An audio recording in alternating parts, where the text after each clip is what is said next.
Hello everyone. Relation में जो हम नेक्स्ट टॉपिक पढ़ने जा रहे हैं वो है properties of relation. Properties of relation पढ़ने से पहले एक छोटी सी चीज मैं आपको क्लियर करना चाहती हूँ कि हमने अभी तक पढ़ा था कि जो भी रिलेशन आर है मेरा, वो किसी एक सेट ए से दूसरे सेट बी में जा रहा था। दैट मीन्स रिलेशन को डिफाइन करने के लिए मैंने दो सेट लिया हुआ था। बट ऐसा भी पॉसिबल है कि जो भी हम रिलेशन बनाने जा रहे हैं वो एक सेट से स्टार्ट होके उसी सेट पे जाए। दैट मीन्स रिलेशन ए से ए में भी जा सकता है, बी टू बी में भी जा सकता है, एक्स से एक्स में भी जा सकता है, रिलेशन सेम सेट में भी बन सकता है। बट ये हमेशा रहेगा, अगर मैं ऊपर वाले सेट की बात करूं तो यहाँ आर सबसेट था ए क्रॉस बी का, और अगर वो रिलेशन ए से ए में ही जा रहा है तो आप लिख सकते हैं R is a subset of A cross A. मैंने बी की भी जगह पे ए का यूज किया हुआ है। इसको समझने के लिए मैं एक छोटा सा एग्जांपल ले रही हूँ। मैंने कहा मुझे ए की वैल्यू प्रोवाइड की गई थी 1 2 3। ओके, और मुझे रिलेशन डिफाइन किया गया है लेस देन का। सबसे पहले अगर आपको डायरेक्ट नहीं करना है तो आप ए क्रॉस ए की वैल्यू निकाल दीजिए। क्यों? क्योंकि रिलेशन ए से स्टार्ट होके ए पे ही जा रहा है, इसलिए मैंने ए क्रॉस ए की वैल्यू निकाली। इसको निकालने के लिए मैंने ए को दो बार लिख लिया। पहली बार 1 2 3 लिखा, बीच में मैंने क्रॉस लगाया, फिर से मैंने 1 2 3 लिख दिया, ताकि आपको कंफ्यूजन ना हो कि हम वैल्यू ले कैसे रहे हैं। इनका क्रॉस करने के लिए पहली वैल्यू मैंने 1 लिया और तीनों के साथ लिख दिया, तो क्या आया 1 1 1 2 1 3। नेक्स्ट वैल्यू मैंने 2 लिया, जब मैंने तीनों के साथ अरेंज किया तो आएगा 2 1 2 2 2 3। और सबसे लास्ट मैंने यहाँ से वैल्यू 3 कंसीडर किया, और जब मैंने 3 को भी सबके साथ लिखा तो आया 3 1 3 2 3 3। क्लियर है? अब मैं रिलेशन आर डिफाइन करने जा रही हूँ जो मुझे लेस देन दिया गया था। अगर मैं पहली वैल्यू के लिए चेक करूँ 1 1, तो 1 और 1 तो इक्वल है, दैट मींस ये नहीं आएगा रिलेशन में। नेक्स्ट रिलेशन था 1 2, 1 की वैल्यू 2 की वैल्यू से छोटी है, इसलिए पहला रिलेशन हो गया 1 2। नेक्स्ट रिलेशन हम मेंशन करेंगे 1 3, क्योंकि 1 की वैल्यू 3 से छोटी है। 2 1 नहीं आएगा क्योंकि 2 1 से बड़ा होता है। 2 2 भी नहीं आएगा। नेक्स्ट क्या आएगा 2 और 3, बिकॉज 2 इज लेस देन 3। 3 1 भी नहीं आएगा, 3 2 भी नहीं आएगा और 3 3 भी नहीं आएगा। दैट मींस रिलेशन में सिर्फ तीन वैल्यू डिफाइन गई है। और ये रिलेशन हमारा कहाँ से कहाँ गया है? ये रिलेशन हमारा सेट से ए से स्टार्ट होके सेट बी में ही गया है। क्लियर है? तो अब हम जो नेक्स्ट स्टार्ट करने जा रहे हैं प्रॉपर्टीज ऑफ रिलेशन, उसके लिए हमने स्टार्टिंग में मान लिया कि हमारे पास एक रिलेशन आर दिया गया है जो सेट ए से स्टार्ट होके सेट ए में ही जा रहा है। दैट मींस आर जो डिफाइंड है वो सेट ए के लिए ही डिफाइन किया गया है। ध्यान रखिएगा, पूरे रिलेशन यूनिट में सबसे इंपॉर्टेंट टॉपिक उसकी प्रॉपर्टीज ही है। अगर आपको प्रॉपर्टीज क्लियर होगी तो आगे बहुत सारे क्वेश्चन जो एग्जाम में पूछे जाते हैं वो इसकी हेल्प से आप इजीली सॉल्व कर सकते हैं। हमें सबसे पहली प्रॉपर्टी दी गई है रिफ्लेक्सिव। रिफ्लेक्सिव प्रॉपर्टी के अकॉर्डिंग अगर आपके पास कोई सेट आर है जो सेट ए से सेट ए पे ही डिफाइन किया जा रहा है, तो कोई भी रिलेशन रिफ्लेक्सिव तब होता है जब वहां के हर एलिमेंट खुद से रिलेटेड हो। दैट मीन्स इसको लिखा जाता है when each element of set A is related to itself। that means set में जितने भी एलिमेंट आ रहे हैं अगर उन सबका खुद से रिलेशन डिफाइन किया गया है तो हम ऐसे रिलेशन को रिफ्लेक्सिव रिलेशन कहते हैं। अगर आप इसको नोटेशन के फॉर्म में समझेंगे तो यहाँ पे ये लिख सकते हैं आप कि ए बिलोंग करना चाहिए कहाँ पे? आर में। इसके लिए फॉर ईच, ये जो मैंने सिंबल यूज किया है हम इसको बोलते हैं for each a belongs to A. That means set A में जितने भी एलिमेंट्स डिफाइन किए गए हैं वो सारे एलिमेंट का खुद से रिलेशन होना चाहिए। आप इसको कुछ ऐसा भी लिख सकते थे कि ए इज रिलेटेड टू ए होना चाहिए। कब? इसके लिए जब सेट ए में जितने भी एलिमेंट हैं उन सब के लिए। फॉर एग्जाम्पल मुझे एक सेट दिया गया था A B, small a small b, और मुझे रिलेशन प्रोवाइड किया गया था ए बी बी बी। हमसे पूछा गया है क्या ये रिलेशन रिफ्लेक्सिव है? चेक किया मैंने, यहाँ पे सेट में कितने एलिमेंट थे? सेट में दो एलिमेंट थे ए और बी। दैट मींस ए का रिलेशन ए से होना चाहिए, हाँ है। बी का रिलेशन बी से होना चाहिए, हाँ है। दैट मींस रिलेशन हमें क्या दिया गया? रिफ्लेक्सिव। उसके अलावा अगर कुछ दिया गया है तो उससे हमें मतलब नहीं। दैट मींस मीन्स उसके अलावा अगर कोई भी ऑर्डर्ड पेयर एलिमेंट है तो इट्स ओके, ठीक है, हमारा काम चलेगा। बट सेट में जितने भी एलिमेंट्स हैं उन सब का खुद से रिलेशन हमें मिलना चाहिए, और अगर सेट के हर एक एलिमेंट का खुद से रिलेशन हमें दिया गया है तो हम ऐसी प्रॉपर्टीज को बोलते हैं रिफ्लेक्सिव प्रॉपर्टी। अब आगे बढ़ते हैं, रिफ्लेक्सिव का अपोजिट हमें एक दिया गया है, दैट इज इररिफ्लेक्सिव। इररिफ्लेक्सिव इससे जस्ट अपोजिट है, वो कहता है कि सेट में जितने भी एलिमेंट हैं वो सब कोई भी खुद से रिलेटेड नहीं होने चाहिए। For each a belongs to A, that mean set A में जितने भी एलिमेंट दिए गए हैं वो सब कोई भी खुद से रिलेटेड नहीं होना चाहिए। दैट मीन्स कहीं पे भी मुझे ए का रिलेशन ए से नहीं होना चाहिए। ये ए सिर्फ सेट के एलिमेंट के लिए यूज किया गया है, इसकी वैल्यू 1 2 3 4 भी हो सकती है, ए बी सी डी भी हो सकती है, एक्स वाई भी हो सकती है। ये सिर्फ प्रॉपर्टी को समझाने के लिए हम लोगों ने एक एग्जांपल लिया हुआ है ए और ई, आप इसकी जगह पे एक्स वाई भी यूज कर सकते हैं। फिर से एक एग्जांपल मैंने लिया, मैंने कहा मुझे सेट में एलिमेंट्स दिए गए थे 1 2, और यहाँ पे लिखा हुआ था r इक्वल्स टू 1 1 1 2 2 1। आपसे पूछा गया क्या ये इररिफ्लेक्सिव है, आपने चेक किया किसी भी एलिमेंट का खुद से रिलेशन नहीं होना चाहिए, दैट मींस 1 का 1 से नहीं होना चाहिए, बट हमें यहाँ पे मिल रहा है तो ये इररिफ्लेक्सिव नहीं है। अगर मुझे इसको इररिफ्लेक्सिव बनाना है तो ये क्या होना चाहिए, ये 1 2 2 1 ऐसा होना चाहिए। क्या ये इररिफ्लेक्सिव है? हाँ, ये इररिफ्लेक्सिव है। क्यों? क्योंकि ना तो 1 का 1 से रिलेशन हमें प्रोवाइड किया गया है और ना ही हमें 2 का 2 से रिलेशन प्रोवाइड किया गया है। दैट मीन्स फिर से समझिए, रिफ्लेक्सिव के लिए हर एक एलिमेंट का रिलेशन खुद से होना चाहिए, इररिफ्लेक्सिव के लिए किसी भी एलिमेंट का खुद से रिलेशन नहीं मिलना चाहिए, दैट इज इररिफ्लेक्सिव। आगे बढ़ते हैं एक नेक्स्ट एग्जांपल की तरफ। हमें एक एग्जांपल दिया गया था, डायरेक्ट मुझे ए दिया गया है और ए की वैल्यू प्रोवाइड की गई है 1 2 3। मुझे आर प्रोवाइड किया गया है, आर की वैल्यू दी गई है 1 1 2 1 2 2 2 3 1 3। हमसे पूछा गया है क्या ये रिफ्लेक्सिव और इररिफ्लेक्सिव है।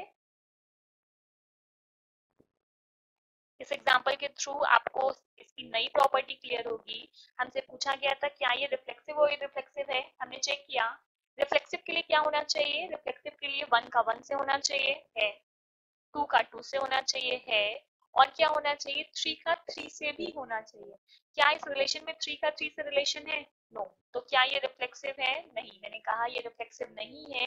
क्यों रिफ्लेक्सिव नहीं है? क्योंकि 3 का रिलेशन 3 से हमें नहीं दिया गया। अगर 3 का रिलेशन 3 से होता तो हम उसको रिफ्लेक्सिव कह देते। अब हम आते हैं अपनी नेक्स्ट प्रॉपर्टी इररिफ्लेक्सिव के लिए। तो इररिफ्लेक्सिव के अकॉर्डिंग किसी भी एलिमेंट का खुद से रिलेशन नहीं मिलना चाहिए, बट आप चेक कर सकते हैं यहाँ 1 का 1 से भी मिल गया, 2 का 2 से भी मिल गया, दैट मीन्स ये इररिफ्लेक्सिव भी नहीं है। अगर इररिफ्लेक्सिव मुझे इसको करना होता तो 1 1 2 2 नहीं होना चाहिए। तो हमें नेक्स्ट प्रॉपर्टी दी गई है, that is non reflexive. Non reflexive property का मतलब होता है कि अगर हमें कोई भी रिलेशन दिया जाए और वो रिलेशन ना तो रिफ्लेक्सिव होना चाहिए ना तो वो रिलेशन इररिफ्लेक्सिव होना चाहिए। दैट मीन्स कोई भी रिलेशन अगर नॉन रिफ्लेक्सिव होगा तो उसके लिए उसको नाइदर रिफ्लेक्सिव और नॉन इररिफ्लेक्सिव होना चाहिए। अगर वो रिफ्लेक्सिव और इररिफ्लेक्सिव दोनों नहीं होगा तो हम ऐसे रिलेशन को कह सकते हैं नॉन रिफ्लेक्सिव। दैट मीन्स जो ये एग्जांपल हमें दिया गया है, ये एग्जांपल किसका है, ये एग्जांपल हमें नॉन रिफ्लेक्सिव का दिया गया है। और नॉन रिफ्लेक्सिव के लिए हमने चेक कर लिया था, ये ना तो रिफ्लेक्सिव था और ना ही इररिफ्लेक्सिव था, इसीलिए हम इसका नाम देते हैं नॉन रिफ्लेक्सिव। तो ये तीनों रिलेशन आपको क्लियर हो गए होंगे। और इसमें सबसे इंपॉर्टेंट हमें क्या है, सबसे इंपॉर्टेंट जो हम आगे यूज करने वाले हैं वो है रिफ्लेक्सिव। रिफ्लेक्सिव का मतलब सिर्फ इतना था, सेट में जितने भी एलिमेंट थे उन सबका हमें खुद से रिलेशन करना चाहिए। फिर आगे बढ़ते हैं हम इसकी नेक्स्ट प्रॉपर्टी की तरफ। हमें जो नेक्स्ट प्रॉपर्टी प्रोवाइड की गई है वो दिया गया है आपको सिमेट्रिक। सिमेट्रिक रिलेशन के अकॉर्डिंग अगर हम कोई भी रिलेशन आर लेके चल रहे हैं जो सेट ए से सेट ए में ही डिफाइन किया गया है, तो सिमेट्रिक रिलेशन कहता है कि अगर सेट में ए का रिलेशन बी से दिया गया है, if A is related to B है, तो आपको बी का रिलेशन ए से भी मिलना चाहिए। जहाँ पे ए और बी कहाँ बिलोंग कर रहे हैं, ए और बी बिलोंग कर रहे हैं हमारे दिए हुए सेट में, और हमारा दिया हुआ सेट क्या था, ए। बट ये ध्यान रखिएगा, अगर ए का रिलेशन बी से है तभी हमें इसका अपोजिट मिलना चाहिए। अगर ए का रिलेशन बी से नहीं है तो हम बी का रिलेशन ए से चेक नहीं करते। एक छोटा सा एग्जांपल समझिए, अगर मुझे डायरेक्ट आर दिया गया है, फॉर एग्जांपल मुझे आर की वैल्यू दी गई थी 11, 12, 13, 21, 23। क्लियर। हमसे पूछा गया है क्या ये सिमेट्रिक है कि नहीं, हमने चेक किया। सबसे पहला एलिमेंट क्या था, 1 और 1। इनकी पोजीशन को चेंज कीजिए, दैट मींस ऑर्डर पेयर में जो फर्स्ट है उसको सेकंड में लिखिए, जो सेकंड है उसको फर्स्ट में लिखिए। तो 1 1 का अपोजिट क्या होगा, 1 1 है ऑलरेडी यहाँ पे।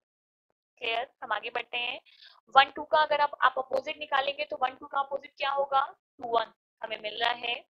सेम इसी तरह मैंने 1 3 का अपोजिट निकाला तो 1 3 का अपोजिट क्या मिला मुझे, 2 3। दैट मींस अगर ए का रिलेशन बी से था तो मुझे बी का भी रिलेशन ए से मिल रहा है, इसलिए ऐसे रिलेशन को हम क्या कह देंगे, हम इसे सिमेट्रिक रिलेशन कहते हैं।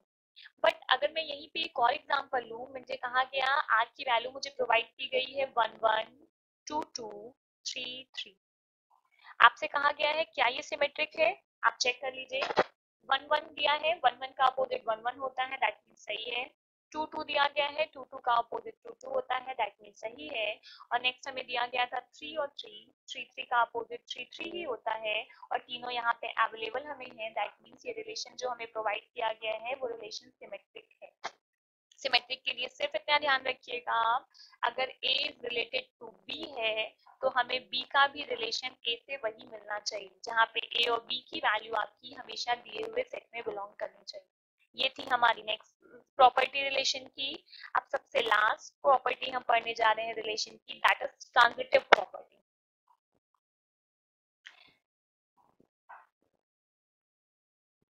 ट्रांजिटिव प्रॉपर्टी के अकॉर्डिंग अगर मैं कोई भी 3 एलिमेंट लेके चल रही हूँ, ए बी सी, और ये तीनों एलिमेंट हमारे सेट में बिलोंग कर रहे हैं और हमें सेट दिया गया था ए, तो ट्रांजिटिव रिलेशन के अकॉर्डिंग अगर पहले वाले एलिमेंट का दूसरे वाले एलिमेंट के साथ रिलेशन है, दैट मींस ए और बी बिलोंग कर रहा है आर में, एंड जहां ये खत्म हुआ है ये बी पे शुरू हुआ है, और अगर बी का सी से रिलेशन दिया गया है आर में, तो इसका मतलब है दोनों के बी को आप हटा दीजिए तो आपको ए का भी सी से वही रिलेशन मिलना चाहिए।